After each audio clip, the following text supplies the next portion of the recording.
Channel Suparna's views. আজকে আবার একটা নতুন ব্লগ নিয়ে চলে এসেছি তোমাদের সাথে দেখা করতে, কথা বলতে, গল্প করতে, বকবক করতে। কিন্তু সকাল সকাল নয়, অনেকটাই বেলা হয়ে গেছে। আজকে সকাল থেকে ভীষণ ব্যস্ত, ব্রেকফাস্ট করাও হয়ে গেছে। আজকে ব্রেকফাস্ট করেছি ভেজ স্যান্ডউইচ দিয়ে। ব্রেকফাস্ট করে সকাল থেকে নানা রকম কাজ করতে করতে বেলা হয়ে গেছে। ব্রেকফাস্ট করতেও আজকে বেলা হয়ে গেছে, জানো তো। সকাল থেকে নানা রকম কাজ করছিলাম আর খালি ভাবছি কখন ব্লগটা শুরু করব, তোমাদের সাথে দেখা করা, কথা বলা, গল্প করা, বকবক করা শুরু করবো। কিন্তু কিছুতেই আর সময় করতে পারছি না, মানে এত ব্যস্ত, বুঝতেই পারছো। পুজোর কটা দিন বাকি, এখনও খুবই ব্যস্ত। তাও ভাবলাম যে আর এরম করতে করতে তো গোটা দিনটাই চলে যাবে। এই কাজ ওই কাজ করতে করতে তোমাদের সাথে কথা বলা, গল্প করা, বকবক করা শুরু করা হবে না, তো গোটা দিনই চলে যাবে। ব্লগটা আগে শুরু করি, তারপরে বাকি কাজ। এখনও খুব ব্যস্ত। কি করছি জানো, তোমরা রেগুলার যারা আমার ব্লগ ফলো করো তোমরা জানো যে আমি বাড়িতে থাকা নানা রকম উপকরণ দিয়ে যেরকম ফেস প্যাক, হেয়ার প্যাক বানাই, সেই রকমই নানা রকমের হাতের কাজের জিনিসও করি, যেগুলো দিয়ে কিনা আমি ঘর সাজাতে ভালোবাসি। বিশেষ করে উৎসব অকেশনে তো সাজাবই, মানে যাই কেনা জিনিস দিয়ে ঘর সাজায় না কেন, নিজে হাতে কিছু না কিছু করবো। সেরকম নানা রকমের জিনিস বানিয়েছি। আর সেগুলো তো আবার একটু রক্ষণাবেক্ষণও করতে হয়। মানে কী হয় বলো তো, বানিয়েছি তো অনেক দিন ধরে রাখা আছে, সেটা এই একটু রং উঠে গেছে, একটু এটা হচ্ছে ওটা হচ্ছে, তো সেইগুলোই একটু টাচ আপ করছি বসে বসে। মানে এই যে সেগুলোই একটু ঠিক করছি। এই দেখো, এই তুলি, এই দেখো কালার প্যালেট, একটা নয় অনেকগুলো আছে, ছোটো বড় নানা ধরনের। এইগুলো দিয়ে এখন সব ঠিক করছি। আর দেখাচ্ছি কী ঠিক করছিলাম, সেটা দেখাচ্ছি। এই দেখো, এই যে পটটা দেখছো, এই পটটা আমার নিজের হাতে বানানো, কিন্তু অনেক দিন আগে বানিয়েছি বলে এই নানা রকমের দাগ হয়ে গেছে, এখানে ওখানে রং উঠে গেছে, এই যে উঠে গেছে, সেগুলো একটু ঠিক করছি। এরকম আরও অনেকগুলো পট আছে, সব নিয়ে বসেছি, দেখছি কোনটার কী হয়েছে। যেমন এই পটটার এখানে দেখো, দেখতে পাচ্ছ কিনা জানি না, এই যে এখানটা কীরকম হয়ে গেছে, এইগুলো সব নিয়ে বসেছি, ঠিক করছি, বুঝলে। আরও অনেক কিছু আছে, তারাও তোমাদের দেখাই। এই যে দেখছো, এইটা না কভার করা ছিল, কিন্তু কভারটা না খুলে গেছে, সেটা কভার করতে হবে। এই যে এই ধরনের জিনিস দিয়ে কভার করা ছিল। এটার কভারটা খোলেনি, এটা ঠিক আছে। এইটার কভারটা খুলে গেছে, দেখো, বুঝতে পারবে, খুলে গেছে। সেগুলো ঠিক করবো। এরকম নানা রকমের সব ছোটো ছোটো হাতের কাজের জিনিস আছে, কয়েকটা তোমাদের হাতে তুলে দেখালাম। আর সেগুলো এখন ঠিক করছি।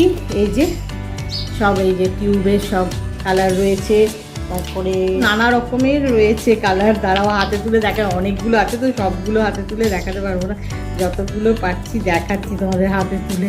এই দেখো, এই যে এই দেখো, এইগুলো, এই কালারগুলো, এইরকম নানা রকমের কালার দিয়ে সব করছি। এই যে কালার প্যালেট পুরো ভর্তি হয়ে গেছে, এই দুটো ভর্তি হয়ে গেছে, আরও আছে। এই কাজগুলো মন দিয়ে এখন করছি। তো করতে করতে ভাবলাম না, আগে তোমাদের সাথে একটু কথা বলা, গল্প করা, বকবক করা শুরু করে দিই, ব্লগটা শুরু করে দিই, তারপরে বাকি কাজ হবে। গোটা দিন কাজের ফাঁকে ফাঁকে যেরকম তোমাদের সাথে আমি গল্প করি বাড়ির ব্লগে, সেরকমই করব। আর আরেকটা কথা, সামনে তো পুজো, আর মাত্র কটা দিন বাকি। নানা দিক থেকে নানা রকম আওয়াজ আসছে, সেগুলো একটু মানিয়ে গুছিয়ে নিও। আর আমি চেষ্টা করছি যতটা আওয়াজ না আসে, কিন্তু এদিক ওদিক থেকে নানা রকমের মানে আওয়াজ আসছে। তা কি আর করা যাবে। তো এখন আর কথা নয়, এখন আমি এই যে নিয়ে বসেছি সব, এই যে সব নিয়ে বসেছি, এগুলো এখন করি। করে তারপরে তো ওই কাজগুলো করে তারপরে আবার সবচেয়ে বড় কাজ লাঞ্চ বানানো, সেটা বাকি আছে। আরও অনেক ধরনের কাজ আছে। পুজো এলেই যেটা হয়, কাজের পরিমাণটা অনেক অনেক পরিমাণ বেড়ে যায়। পুজো বলে না, যে কোনো উৎসব অকেশনে, আর স্পেশালি পুজোতে। যাই হোক, এখন আর কোনো কথা নয়, এখন মন দিয়ে এই কাজগুলো করি, তারপরে আবার গল্প করবো। আর সমানে বোধহয় তোমরা চড়ুইয়ের আওয়াজ পাচ্ছ, এগুলো সমানে, জানো তো। এই রকম তোমাদের বলি না, ব্যালকনিতে সারাদিন মানে সকাল থেকে বিকেল অবধি আসা যাওয়া করতেই থাকে, আর এরকম ডাকতেই থাকে। আমার বিভিন্ন ব্লগেই তোমরা এই আওয়াজগুলো পেয়েই থাকবে, চড়ুই পাখির আওয়াজ। দেখো, আমি চুপ করলে শুনতে পাবে, দাঁড়াও, সমানে ডেকে যাচ্ছে। তো তোমরা খেয়াল করেছো কিনা জানি না, অনেক ব্লগেই দেখবে এই আওয়াজটা তোমরা পেয়ে থাকবে, মানে সব সময় ডাকতে থাকে, দেখবে ডাকতে থাকে, ব্যালকনিতে যাতায়াত করে আর ডাকতে থাকে। তো এই আওয়াজটাও পেতেই থাকবে। যাই হোক, এখন আর কথা নয়, এখন এটা কমপ্লিট করি। এগুলো জানি না এখন কতটা পারবো, কারণ কাজে সংসারের সমস্ত কাজের ফাঁকে ফাঁকে করা তো কতটা এখন কমপ্লিট নিয়ে তো বসেছি অনেক কিছু, কতটা এখন কমপ্লিট করতে পারবো জানি না, যতটা পারি একটু করে করছি আর কি। এখন এটা করে তারপরে লাঞ্চ বানাবো, অনেক রকম কাজ আছে, আগে এটা করি বুঝলে, তারপরে গল্প। লাঞ্চের প্রিপারেশান নিয়ে লাঞ্চ বানানো অনেকক্ষণ শুরু করে দিয়েছি। এখন এই ফিশটা বানালেই লাঞ্চ বানানো কমপ্লিট হয়ে যাবে। এটা কাতলা মাছ, এটা দিয়ে আজকে দই কাতলা বানাবো। এখন এগুলো ভালো করে ক্লিন করি আগে। এই দেখো ডাল বানানো হয়ে গেছে, ঢাকাটা সরিয়ে তোমাদের একটু দেখাচ্ছি। আর সাথে রয়েছে মুচমুচে আলু ভাজা, এটাও ঢাকা সরিয়ে তোমাদের একটু দেখালাম। আমার নিজের হাতে বানানো হাতের কাজের যে জিনিসগুলো সব ঠিক করতে বসেছিলাম, মানে কোনোটার রং উঠে গেছে, কোনোটা এটা খুলে গেছে ওটা খুলে গেছে, সেগুলো না সবগুলো করা হলো না গো। অনেকগুলো ছিল, সব নিয়ে বসেছিলাম কিন্তু সবগুলো করা হয়নি। বেশ কতকগুলো সেগুলো করে ফেলেছি, কিন্তু বেশ কতকগুলো বাকি রয়ে গেছে। কিন্তু কিছু করার নেই, অনেকটা বেলা হয়ে গেছে, লাঞ্চ বানাতে হবে, তাই আপাতত রেখে দিয়েছি, পরে আবার সময় করে নিয়ে বাকিগুলো করে ফেলবো। আর এখন লাঞ্চের প্রিপারেশান নিয়ে লাঞ্চ বানানো শুরু করে দিয়েছি, সেটা তোমরা একটু আগে বুঝেই ফেলেছো, কারণ তোমাদেরকে ব্যাক ক্যামেরা করে দেখাচ্ছিলাম ডাল আলু ভাজা।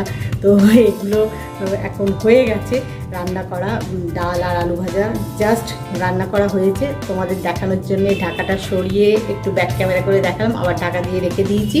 আর কালকে একটু পালং শাক করেছিলাম, সেটা ফ্রিজ থেকে বার করে রেখেছি ডাইনিং টেবিলের উপরে, কিন্তু তোমাদের দেখাতে ভুলে গেলাম। আসলে ওটা একটু অন্য দিকে রেখেছি, কারণ ওটা ঠান্ডা, ওটা নর্মাল টেম্পারেচারে আসবে তারপরে খাওয়া হবে। আর এগুলো একদম গরম জাস্ট বানিয়েছি, তাই তোমাদের দেখাতে ভুলে গেলাম। যাই হোক, মুখে বলে দিলাম।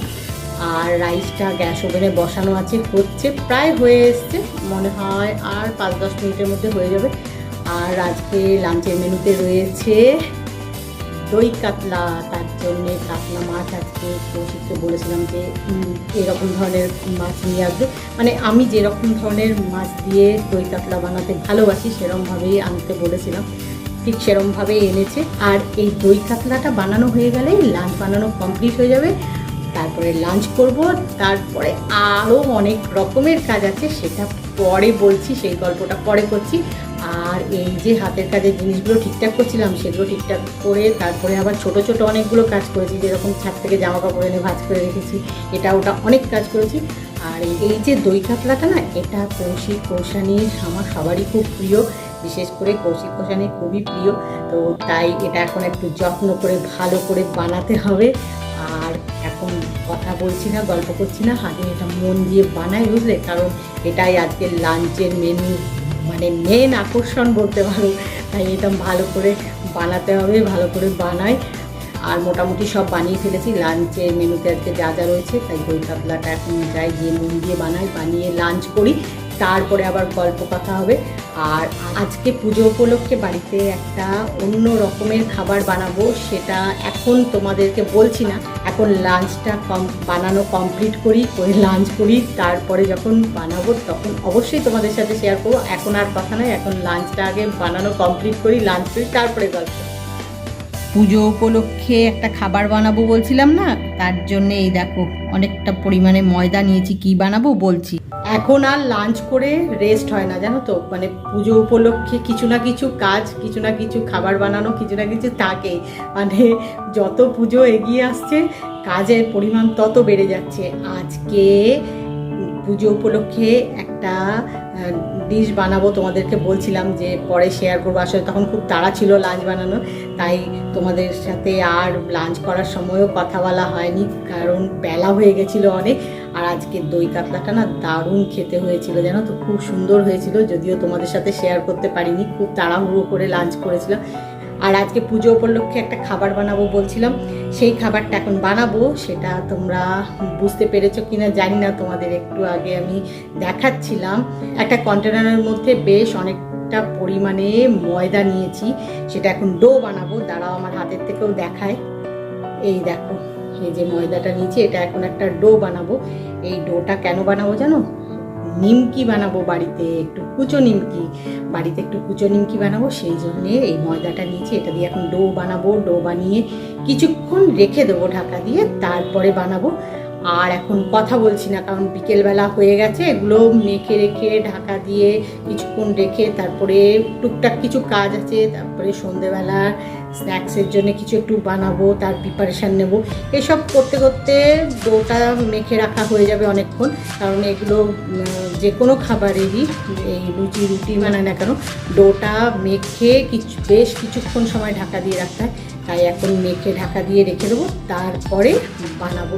তো এখন আর কথা বলছি না, এখন এটা ডোটা বানিয়ে ফেলি, বানিয়ে ঢাকা দিয়ে রেখে দিই। তারপরে কুচো নিমকি বানানো হয়ে গেলে তোমাদের দেখাবো অবশ্যই করে, কেমন দেখতে হয়েছে, খেতে কেমন হয়েছে সবই বলবো। আগে ডোটা বানাই, বুঝলে, কুচো নিমকির জন্য ডোটা একটু অন্যরকম করে বানাতে হবে। তো সেটা বানিয়ে নিই, তারপরে তোমাদের সাথে কথা বলবো। কুচো নিমকিগুলো বানানো এই জাস্ট শেষ হলো, সব এখন ঠান্ডা হতে দিয়েছি। আর কিছুটা পরিমাণ একটা প্লেটের মধ্যে নিয়েছি তোমাদেরকে দেখাবো বলে, কারণ পুরোটা হাতে ধরে দেখানো সম্ভব না, যা গরম না। তাই কিছুটা পরিমাণ একটা ছোট প্লেটে নিয়েছি। দাঁড়াও আগে একটু ব্যাক ক্যামেরা করে তোমাদের দেখিয়ে নিই, তারপরে আমার হাতের থেকে দেখাচ্ছি। আর এই কুচো নিমকি বানাতে বানাতে সন্ধেই হয়ে গেল, সেই কখন বিকেলবেলা শুরু করেছিলাম, এখন সন্ধেবেলা হয়ে গেছে। যাই হোক, আমার হাতের থেকে দেখাচ্ছি, আগে তোমরা দেখে নাও। আমি ব্যাক ক্যামেরা করে একটু ভালো করে দেখাই, কারণ হাতের থেকে কতটা ভালো দেখতে পাবে জানি না। দেখে নাও আগে।